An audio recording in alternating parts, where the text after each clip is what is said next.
pilih pundaknya yang kuat gitu Mbak Vi. Soalnya aku tuh nggak kuat, aku bilang saya nggak kuat gitu.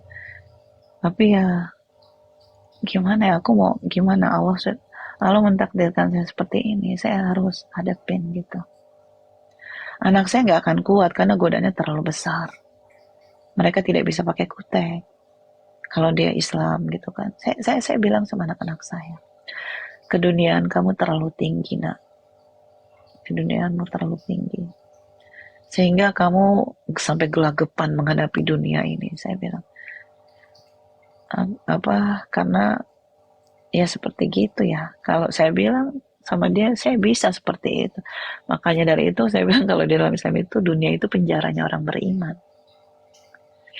Karena nggak bisa, kita itu tidak bisa apa ya, mengikuti hawa nafsu kita seperti itu.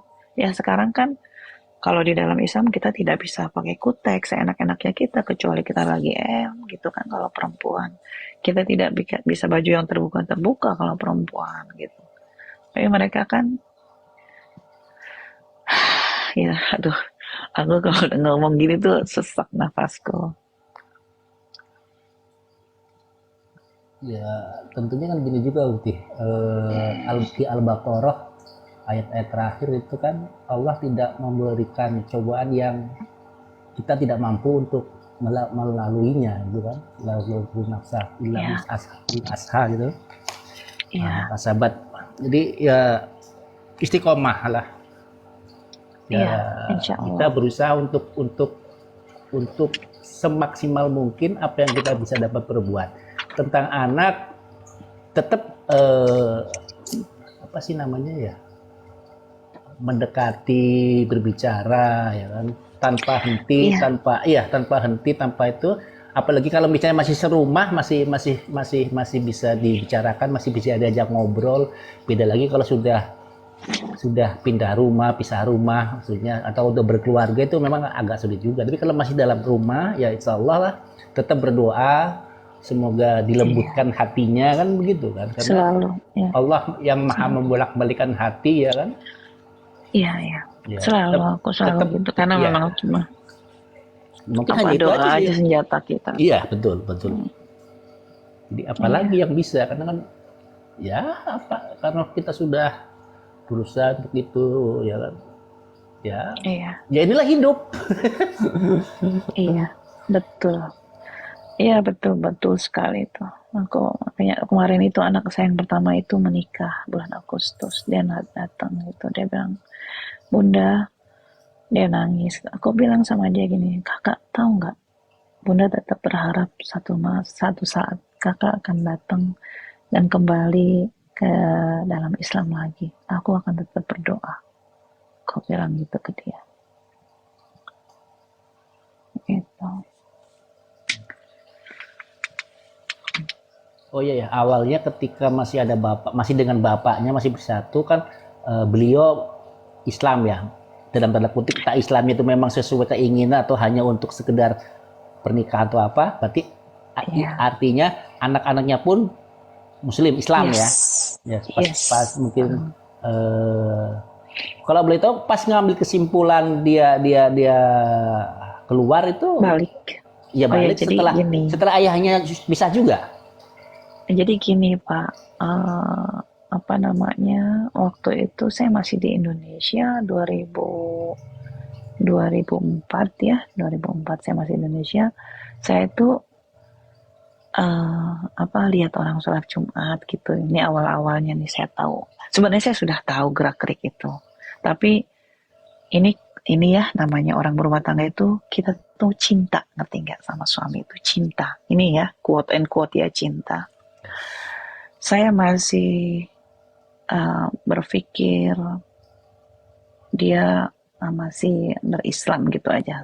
Ini kita talking suami istri, kita cinta gitu ya sudah. Jumat itu saya bilang ke dia, enak kali ya kalau misalnya punya suami gitu, Jumatan gitu, terusnya pulang Jumatan gitu, terus istrinya cium tangan gitu. Saya ingat sekali, ini saya masih hafal baju yang dipakai, celana yang dipakai. Lalu dia berdiri, dia bilang apa? Justru saya haramkan melakukan itu. Saat itu juga saya bilang ke dia, kamu tahu nggak, saya mau pulang ke rumah orang tua saya. Ya, kamu harus bicara dengan orang tua saya ceraikan kamu. Saya bilang, saya yang ceraikan kamu. Nggak ada lagi saya udah nggak mau sama kamu. Saya bawa anak-anak saya nggak pakai mobil di rumah, saya pakai taksi. Rumah kami itu dulu di Bekasi, rumah mama saya di Selipi. Saya pulang ke rumah mama saya. Lalu dia menyusul saya besok paginya itu dia sudah datang gitu. Dia bilang dia salah ngomong gitu tuh. Dia bilang saya marah, saya salah gitu. Jadi dia minta maaf. As a wife, ini talking lagi nih. Kita kan cinta dong sama suami kita gitu. Jadi aku tuh memaafkan gitu. Saat itu dia bilang, Bunda, Bapak itu mau ada bisnis valet di Blitar gitu. Jadi kita pindah yuk ke Blitar. Saya karena suami saya itu, saya akan ikut suami saya kemana dia pergi itu saya pasti akan ikut gitu. Saya pergilah. Ini setelah dia minta maaf loh.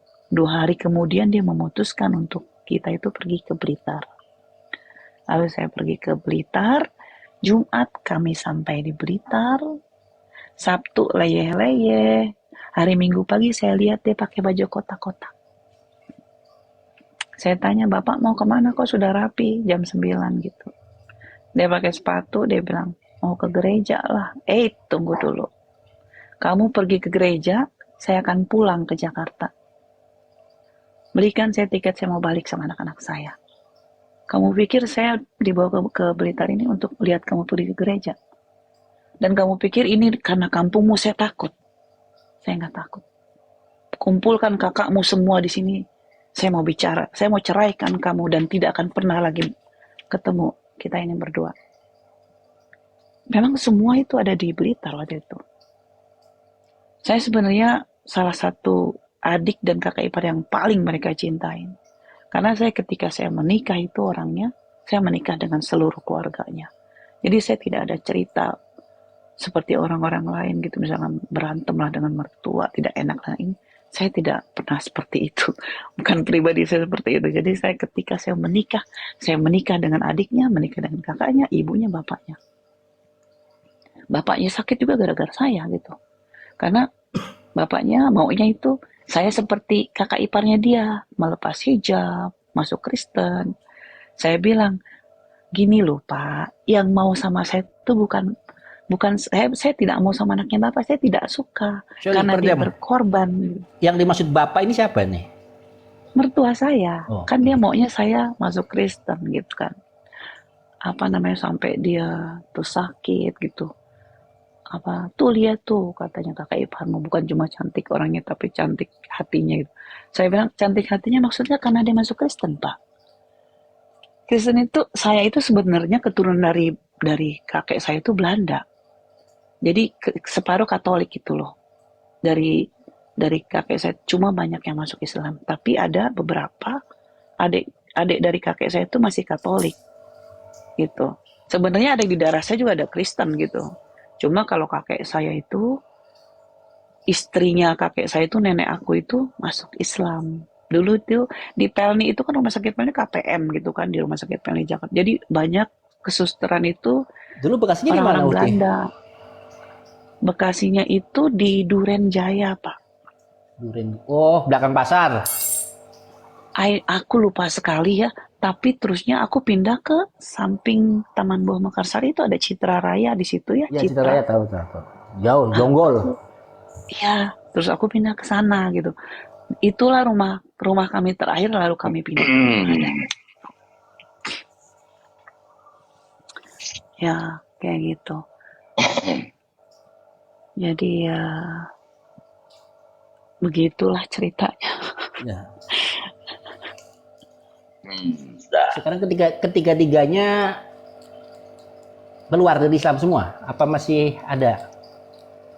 Saya sebenarnya kalau saya rasa gitu ya, anak-anak ini karena cintanya mereka sama dunia, Mereka bukan Kristen yang seperti gimana, ya hubud dunia, ya betul. Jadi seperti yang aku bilang itu ya, kan berat loh jadi orang Islam gitu. Harus tidak boleh begini, tidak boleh begitu, tidak boleh begini, tidak boleh begitu gitu. Jadi buat mereka tuh penjara, kalau kayak gitu kayak orang di penjara gitu. Nah kalau Kristen itu, sorry to say, mau berbuat apa aja bebas. Berbuat apa aja bebas gitu loh. Nggak ada kata-kata tidak boleh, enggak gitu. Silahkan kamu berbuat sesuka-sukamu gitu loh. Makanya aku bilang sama anak-anak saya saat ini, nah berbuatlah baik seindah surga yang mau kamu dapatkan. Dan silahkan kamu berbuat tidak baik sekuat kamu menanggung neraka yang kamu akan pikul gitu. Karena suka tidak suka, mau tidak mau, soon or later kamu harus bertemu dengan Allah. Itu saja yang aku bisa bilang, nak. Karena saya tidak tahu lagi apa yang harus saya bilang ke kalian. Insyaallah. Oten-oten yang dibawa dengarkan, berpura-pura bermualaf korban. Ya, Ya. Apa mohon maaf ini apa Mbak Vi apa anak-anak yang Mbak Vi bilangnya seperti itu ya. Jadi seolah-olah Islam itu seperti penjara gitu ya. yes. Bukan. Apa Kita bisa yang nggak bilang. kalau apa paradigma tersebut kita ubah sendiri ya kan? Paradigma tersebut kita ubah. Ketika Islam itu seperti penjara, tapi pemilik penjara ini Allah. Allah yang punya penjaranya. Penjaranya seluas apa? Seluas langit dan bumi ini penjaranya. Ketika kita terpenjara sama Allah, apapun yang kita pinta, apapun yang kita ingini di dalam penjara itu, yang jamin Allah. Jadi kata penjara di sini jangan diartikan seolah-olah tersiksa. Tapi penjara di sini Allah yang memberikan semuanya jaminan. Bahkan kesehatan pun ya, kalau orang di penjara itu semuanya itu dijamin. Siapa yang mau ketemu kita, siapa yang mau berbicara sama kita, itu Allah atur semua. Jadi kata-kata penjara di sini bukan untuk mengekang atau mengkerdilkan Islam itu sendiri, tapi agar lebih dekat bersama Allah, agar kita semua yang kita pinta, semuanya baik dari yang terkecil sampai yang terbesar, Allah yang kasih jaminan. Allah garansi karena di penjara loh. Ada yang nanya Jadi ini sama kadang-kadang paradigma ada yang tersebut nanya ke seolah-olah memberikan kita ini batasan. Kira-kira Imbus mohon maaf, Imbus nggak ada remnya. Lanjut. Betul sekali, Imros. Imros luar biasa. Gacor. Mantap, Gaspol. Gacor ya, gacor. Gacor kalau sama kandangnya kena berapa ya? Mungkin saya tanggapi sedikit Bu Hasan ya. Jadi begini, ketika anak-anak ibu yang masih belum dapat hidayah menganggap bahwasanya aturan-aturan Islam yang sangat disiplin itu dibilang sebagai penjara, mungkin dakwah yang paling tepat adalah analogi ya, atau perumpamaan. Jadi misalkan begini, ketika kita akan mengendarai sebuah kendaraan, maka polisi lalu lintas itu kan punya undang-undang. Misalkan lampu merah tidak boleh diterobos, terus kalau sepeda motor harus pakai helm, terus ada driving license ya, atau surat izin mengemudi SIM gitu kan, apakah dia sudah layak mengendara atau tidak, ya kan. Kemudian juga menaati bagaimana cara melambung, bagaimana tidak boleh parkir di jalan. Nah, apakah kamu memilih yang tertib ini sehingga kamu akan pulang dengan selamat, atau kamu memilih bebas, nggak usah pakai helm, nggak usah pakai SIM, terobos lampu merah, tapi pulang udah ditiba di kamar jenazah gitu loh, atau minimal UGD lah, patah tulang gitu. Itu mungkin analogisnya lebih tepat. Iya, Jadi aturan Islam yang tertib ini itu untuk menyelamatkan kita di kehidupan setelahnya. Nah, sama dengan aturan lalu lintas. Aturan lalu lintas yang diterapkan oleh polisi lalu lintas berupa helm, kemudian kalau naik mobil sabuk pengaman, kemudian harus ada spion, kemudian lampu merah jangan diterobos, bagaimana cara melambung, bagaimana cara berhenti, cara parkir, tidak boleh menggunakan ponsel pada saat mengendara. Itu untuk apa? Supaya kamu benar-benar selamat sampai di rumah. Kamu bisa makan, kamu bisa mandi, bisa tidur gitu. Ya itu lebih tepat. Tapi kalau kamu mau yang ugal-ugalan, motor nggak ada spion, terobos lampu merah, nggak pakai helm, ya kau akan pulang ya tibanya di UGD atau mungkin di kamar jenazah seperti itu, Bu Hasan. Minimal bayar tilang. Oke, saya tanggapi dari Bang Indra Moyes. Boleh saya tanggapi Bang Indra Moyes. Bang Indra Moyes ya. Silakan. Jadi kalau Bang Indra Moyes bilang tadi segala macam kewajiban itu ada, bagi saya sih kewajiban yang nomor 1 itu harus pakai akal sehat, itu aja. Ya. Ya akal sehat itu harus dijelaskan juga akal sehatnya seperti apa gitu loh. Percuma pakai helm, wajib pakai helm kalau nggak pakai akal sehat, misalnya nggak pakai celana. Loh itu sudah melekat semuanya. Itu pasti. Sudah melekat semuanya. Nggak perlu detail banget, Om. Lanjut. Artinya kalau tidak ada aturan ya tidak ada aturan seperti tadi Bu Hasan bilang agama suaminya ibu. Tidak ada aturan ya sama dengan di jalan nggak pakai aturan. Mas Indra, Hasan itu abah aku, panggilnya Vi aja. Oh iya Bu Fia betul.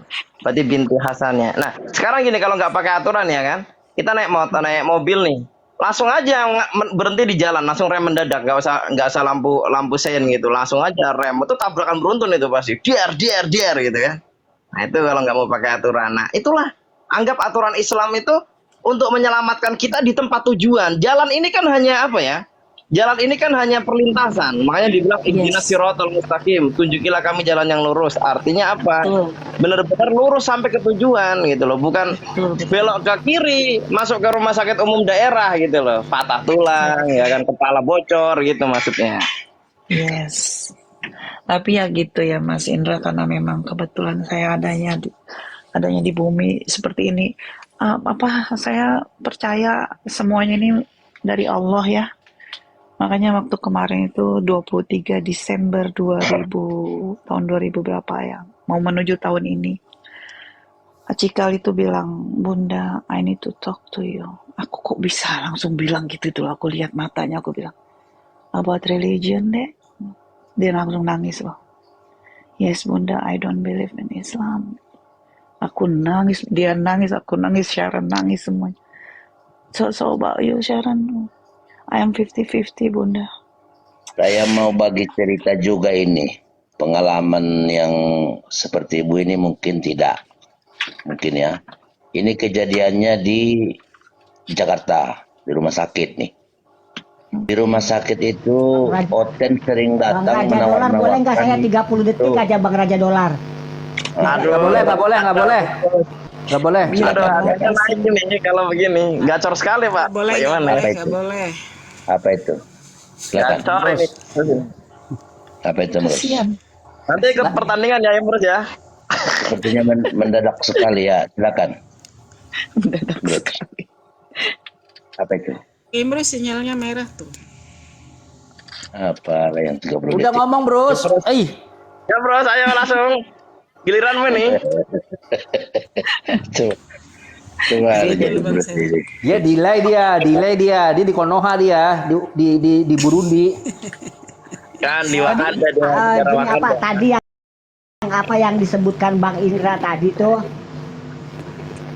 kan sebentar 30 detik tadi yang disebutkan Bang Indra itu ketika itu kalau yang ugal-ugalan ya kan dia nggak pakai helm tapi minimal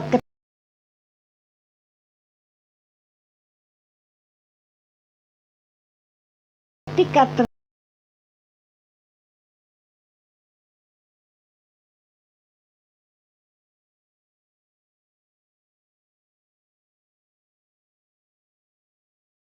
Alhamdulillah yakin jalani ada Allah selalu ingat Allah sama Iya. Allah. Kadang-kadang. Ada 4 detik, mohon maaf lanjut. Kadang-kadang Pak Imrus kadang-kadang lucu deh, Pak Imrus. Bang Imrus ini kadang-kadang gitu ya Makanya kawin deh, Bros. bikin kecewa host yang punya host mau cerita dipotong sama dia. Dia punya model yang begini tuh yang bikin Oten pusing lawan dia. Berapa kali saya pantau Imrus bikin Oten pusing. coba host apa Yang cerita host tadi? yang Lanjutkan mau ceritanya saya host. sampaikan cerita ini seorang ibu-ibu suku kita Padang ya, menangis ibu ini duduk di luar. Jadi saya tanya, ibu kenapa menangis? Itu lihat bapakmu itu katanya lagi berdoa lah orang oten gitu ya di rumah sakit itu. Bapakmu itu sudah mualaf katanya, tapi masih mau dia didoakan seperti itu katanya. Coba. Nah, inilah dia yang saya maksud di sini memang berat, terlampau berat ya. Kalau namanya mualaf ini memang nggak semua ya, nggak semua kita salahkan, tapi seperti itulah kejadiannya, Bu. Kan banyak kejadian Bang Regar. Setelah mati rebutan mau dikafanin apa dipetiin. Tapi kalau aku Enggak, bilang Mas di Lulu, rumah. kalau bekas aku kayaknya dia cuma pura-pura Pak. Karena dia bilang, saya bilang kan gini, kok bisa sih kamu menggadaikan agamamu seperti itu gitu. Lalu kalau saya tidak akan, saya mau seperti saya nggak akan. Lalu dia bilang, karena cara mendapatkan kamu harus jalani seperti itu, saya jalanin. Nah, Dia bilang gitu. lah dia. Berarti kan dia pura-pura dong. Dia jahat dong. Tapi Dia tuh. langsung pakai dalil aja Bu Vi, langsung pakai dalil. Jadi dulu di zaman Nabi itu ada orang yang masuk Islam itu ada 3 jenis. Ada 3 jenis. Yang pertama benar-benar masuk Islam. Yang kedua masuk Islam karena harta. Nah, karena harta artinya dengan masuk Islam itu dia lebih leluasa untuk berdagang dan sebagainya karena pada saat itu Islam jaya kan. Kemudian ada juga yang masuk Islam itu karena ingin wanita. Karena dia cinta sama wanita, wanitanya udah masuk Islam. Karena Nabi kan membawa agama. Jadi banyak orang masuk Islam. Nah akhirnya orang masuk Islam itu ada 3 jenis. Benar-benar masuk Islam dan yang kedua tidak. Makanya Nabi kan bersabda begini. Innamal a'malu binniyat. Ini Nabi menyindir nih. Innamal a'malu binniyat. Sesungguhnya perbuatan tergantung niatnya. Wa innama likulli imri'in manawa. Dan setiap perbuatan dibalas dengan niatnya. Famangkana hijratuhu ila dunya yusibuha au ila imraati yankihuha fa hijratuhu ila ma hajara ilai. Siapa yang masuk Islamnya, hijrahnya masuk Islam ya, perpindahan status. Karena dunia yang ingin digapai, maksudnya harta, au ila imraati yankihuha atau kepada perempuan yang dinikahi, fa hijratuhu ila ma hajara ilai, maka hijrahnya kepada apa yang dia niatkan. Maksudnya apa? Tadi kan karena ingin mendapatkan ibu caranya begini maka saya tempuh. Berarti kan bukan untuk Allah hijrahnya, tapi untuk wanita yang ingin dinikahi. Persis sekali sesuai dengan dalil. Berarti dia tidak masuk Islam. Dia tidak masuk Islam. Ya, betul. Betul Mas Indra. Masya Allah, Masya Allah. Termasuk teknik misionaris juga sebenarnya itu. Termasuk. Oh iya. 3M. Sekarang itu beberapa ini ya, ada mohon maaf ini, ada teman-teman sekolah gitu kan, sebagian terjebak Pak. Jadi dia kena korban yang saya istilahi PHM, pacari hamili murtadkan. Iya. Pacari hamili murtad. Ini banyak teman-teman sekolah saya dulu ya, teman-teman saya. Jadi dia ngadu begini, dia pacaran sama oten, habis itu mohon maaf melakukan hubungan hamil. Nah disitulah negosiasi. Kalau kau mau saya tanggung jawab, kau tidak malu, tidak menjadi aib, kau murtad. Tapi kalau tidak ya sudah kau pergi dengan rasa malu. Itu. Dan teman saya banyak seperti itu, hati-hati. Makanya kita punya saudara perempuan, kakak perempuan, adik perempuan, sepupu perempuan ya kan, atau kita punya anak perempuan. Itu kita harus jaga. Karena mereka itu tidak bisa dipercaya. Sekarang begini. Allah saja mereka dustakan, apalagi cuma manusia, Pak. Logikanya gitu loh. Allah saja mereka ingkari, apalagi kita manusia. Itu benar Mas Indra, benar Mas Masya Indra. Allah, Makanya Masya Allah. aku kalau bilang ya sama orang-orang, aku dimanapun aku tidak malu bicara seperti ini. Saya bilang ini saya contoh, saya bilang. Jadi kalau saya ada dengar gitu cerita, ini loh, Vi, ini berbeda agama pacaran, saya bilang stop sampai di sini, saya bilang. Karena kamu tidak sekuat saya bilang. Bisa jadi kamu menyerahkan akidah kamu buat laki-laki itu gitu loh. Kamu jual itu akidah kamu. Saya kalau saya mau menetap, suami saya itu ketika saya datang di Kanada, dia beli rumah yang miliaran untuk saya. Karena apa? Dia ingin narik hati saya. Tapi saya bilang apa? Baru kayak gini nih, ini nothing buat saya, ini nothing. Ini dunia, saya tidak akan ambil ini rumah. Saya tinggalkan rumah ini. Beneran. Dan orang-orang itu pada bilang loh, gila kalau orang lain tuh udah ikut tuh kalau kayak itu kayak gitu. Ya, saya bukan orang lain itu. Digoblok-goblokin lagi. Goblok ya. enak itu. Suami saya itu baik banget, Mas. Sangat baik. Mau tidur tuh ngebelakangin saya, dia bilang, "Bunda, Bapak madep sini ya." Itu loh Kalau suami saya. baik Bu nggak mungkin seperti itu Bu. Ibu bilang Makanya lebih itu baik. aku bilang, maksudnya Justru gini dia itu loh. tidak baik kalau saya bilang. Justru makanya aku bilang gini loh, Pak. Kalau orang lain tuh pasti sudah ngikut gitu loh. Pasti sudah ikut. Selalu saya bilang ke orang-orang, Masih Ibu jangan puji sudah. lagi dia. Maksudnya bukan dipuji gimana, maksudnya gini loh. Orang lain tuh tidak akan kuat seperti ini gitu loh. Pasti udah ikut gitu. Karena kebaikan. Bang Regar negatif mulu nih. Iya kata dipuji lagi pula. Udah apa masih dipuji Bukan, lagi. maksudnya yang saya ambil gini Bang Regar. Hmm. Pak Imane, saya mohon maaf saya potong. Ini penting sekali. Jadi cara seperti yang telah terjadi kepada Bufi dan teman-teman saya, mereka pura-pura Islam dan sebagainya. Itu pernah terjadi dari zaman Nabi, dan ini menjadi pelajaran buat kita.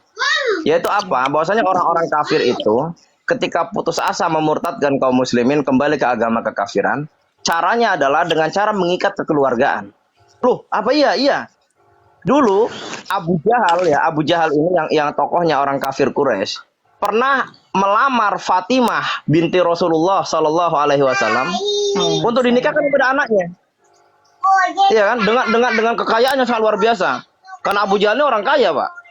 Jadi tujuannya Abu Jahal ya, maksudnya apa? Supaya diikat dalam pernikahan sehingga kedepannya ada generasinya keturunan Nabi Muhammad yang kafir. Ini seperti ini. Nah orang-orang Oten hari ini juga begitu. Bagaimana caranya dia bisa menjebak wanita muslimah supaya dia bisa baku ipar dengan orang muslim sehingga mereka mudah untuk masuk pemotretan karena lingkungan keluarga kan lebih mudah gitu.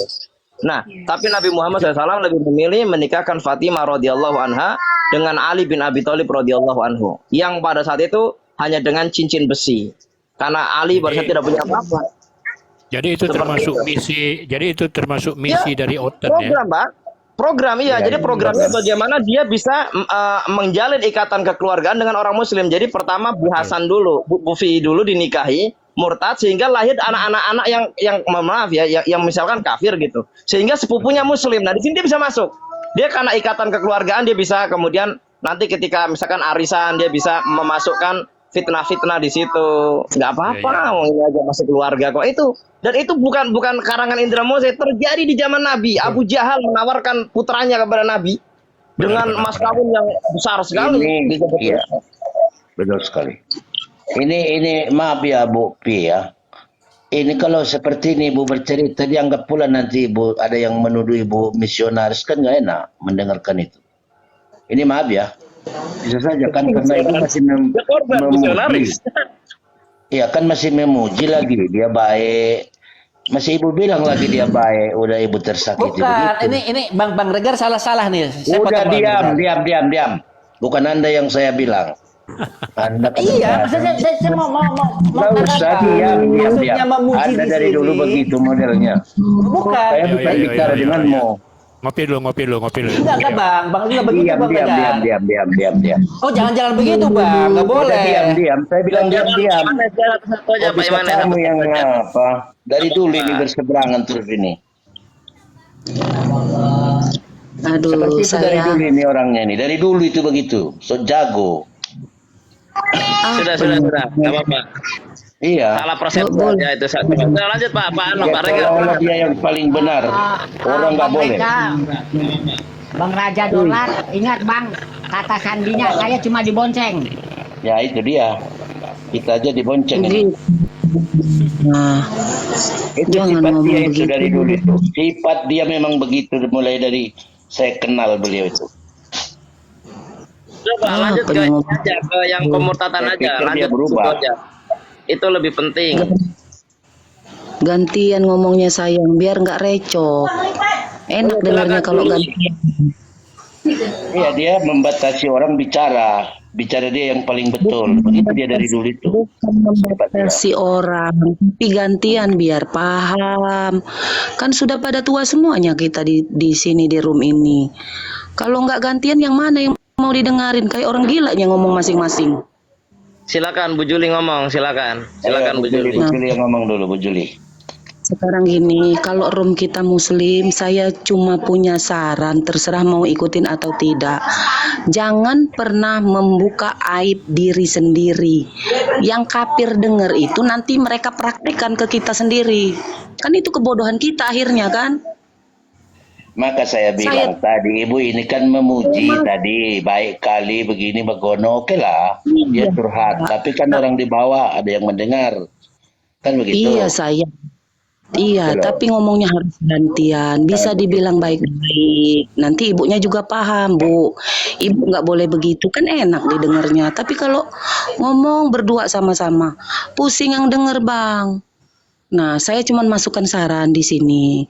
Room kita yang muslim, ya udah muslim semua, jangan naikkan kafir. Siapa tadi yang saya turunkan ini orangnya, sampai hostnya pun dia berani tantang seperti itu. Oh, Bu, begini, begini. Itu sifatnya dari dulu begitu. Si Emrus pun bicara tadi tak boleh. Kan gitu dia. Hebat kali dia rupanya. Nah, yang begitu, Bang, maksudnya kalau pas ada orang kafir, jangan dimasukkan. Biar nanti enggak kita yang berantem jadinya. Kita yang harus memberi contoh. Iya kan? Kita kan mau memberikan contoh yang terbaik. Nggak bisa begitu juga Ibu Yuli, karena room ini room mencerdaskan bangsa, itu masalahnya. Oke, sekarang oke lah mencerdaskan bangsa. Yang membahas soal agama kita itu harusnya yang antar kita lah. Jangan ada orang kafir.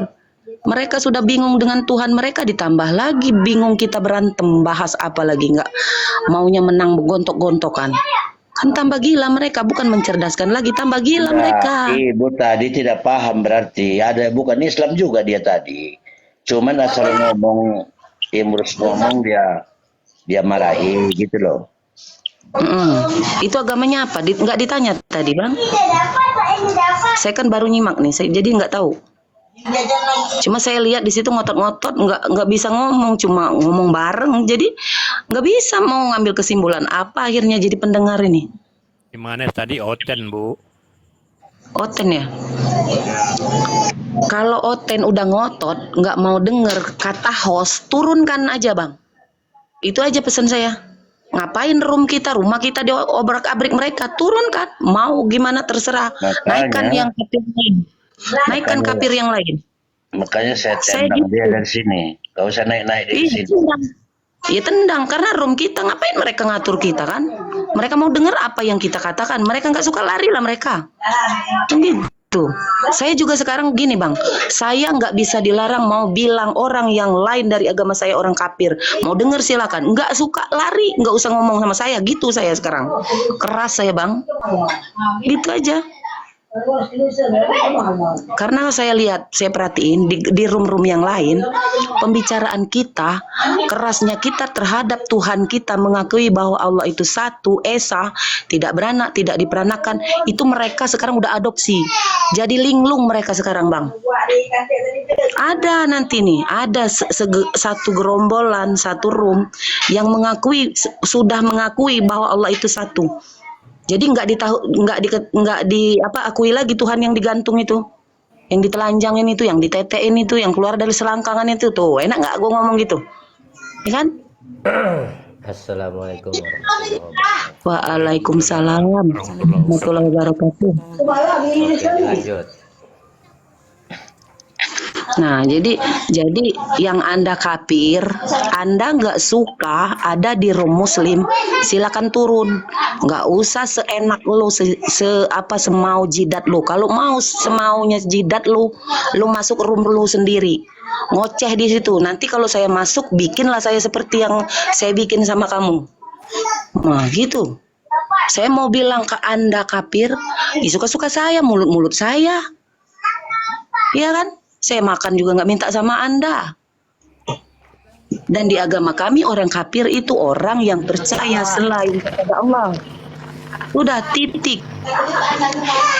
Silakan yang lain. Terima kasih. Assalamualaikum warahmatullahi wabarakatuh. Waalaikumsalam. Mohon maaf banget ini ya, mohon maaf, mohon izin.